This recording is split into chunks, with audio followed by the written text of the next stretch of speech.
आपल्या कोमल नांगणे रेसिपी चॅनलमध्ये खूप सारं स्वागत करते। तर दिवाळी खाऊन दिवाळी करून सगळ्यांना कंटाळा आला असणार आहे, तर आपण हाच कंटाळा दूर करणार आहोत, ते म्हणजे पिठलं भात करून। पिठलं मी तुम्हाला कसं करायचं, भातासोबत पिठलं कसं असतं हे तुम्हाला आज सांगणार आहे।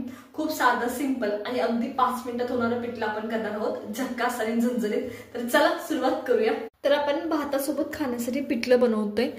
जे तुम्ही पिठलं नॉर्मली बनवता ते दोन पद्धतीचं असतं, एक थिक असतं, एक पातळ असतं, आणि झुणका तर त्याहून थिक असतो। तर पिठलं बनवण्यासाठी, पातळ पिठलं बनवण्यासाठी इथे मी 2 चमचे बेसन पीठ घेतले। बेसन पीठ घेतल्यानंतर याच्यात मी चवीनुसार मीठ टाकते, जेवढं आपल्या पिठलं बनवायचं त्यानुसार मी ऍड केलंय।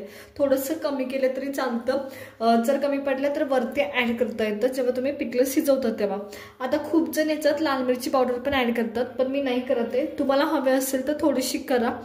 तर इथं मी पाणी ऍड करते आता, आणि पाणी ऍड करून सगळ्या गुठळ्या आपल्याला खालीच मोडून घ्यायच्यात।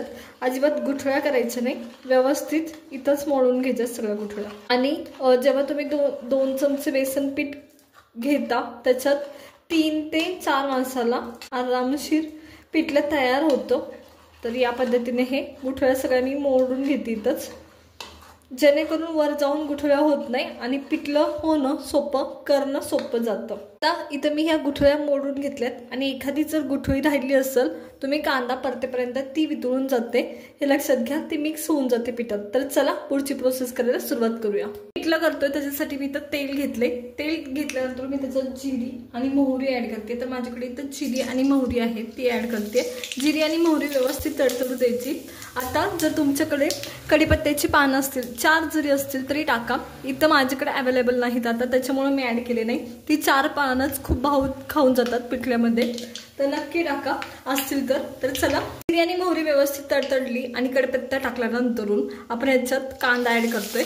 तर कांदा इथे एक मी मीडियम साईजचा घेतलाय। इवन कांद्या व्यतिरिक्त सुद्धा पिठलं फार अप्रतिम होतं। तर चला कांदा परतून घेऊया व्यवस्थित। जरा गुलाबीसर कांदा ठेवायचा, खूप कलर बदलायचा नाही कांद्याचा, एवढं लक्षात ठेवा।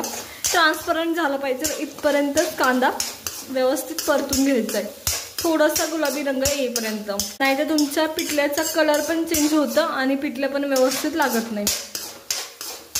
तर इथं मी परतून घेते।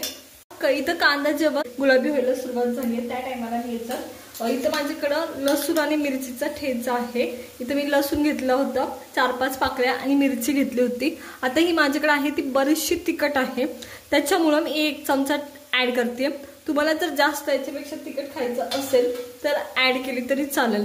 तर चला ही परतून घेते मी व्यवस्थित या पद्धतीने। आता एक गोष्ट लक्षात घ्या, जेव्हा मी इथं मिरची आणि लसणाची पेस्ट केली आहे ना, तर पूर्ण त्याला बारीक करायचा प्रयत्न केला नाहीये, ओबड पूर्ण असं ब्रेक करून घेतले, ठेचून घेतले। त्यामुळं खूप छान स्मेल लागतो, फ्लेवर सुद्धा खूप छान लागतो।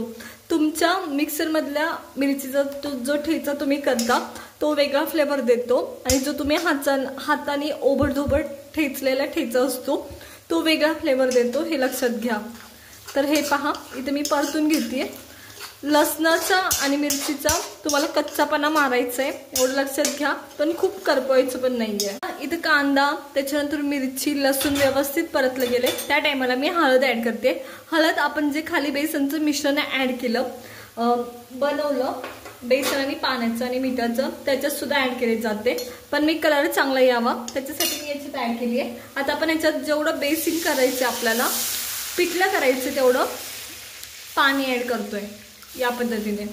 पाणी ऍड केले, जेवढं तुम्हाला बेसन करायचंय तेवढं। बेसनाचा थिकनेस किती असावा, पिठल्याचा थिकनेस किती असावा भातासोबत खाण्याचा, हे तुम्ही ठरवू शकता। नॉर्मली कितपत थिक असावं हे मी तुम्हाला पुढे दाखवणार आहे।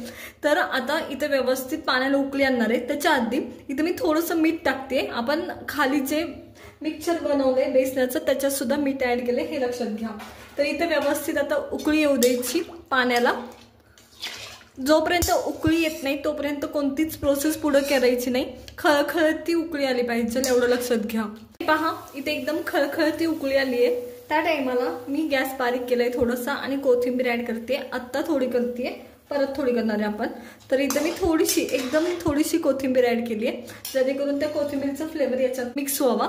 आणि बघा इथं माझ्या काही गुठळ्या होत्या पण त्या व्यवस्थित फुटल्या गेल्या आता.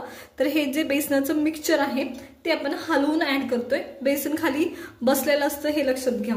तर हे आता व्यवस्थित माझा पूर्ण हात पहा, मी एका साईडनी बेसन ॲड करते आणि दुसऱ्या साईडनी हलवते. असं तुम्हाला हे बेसन मिक्स करून घ्यायचं आहे.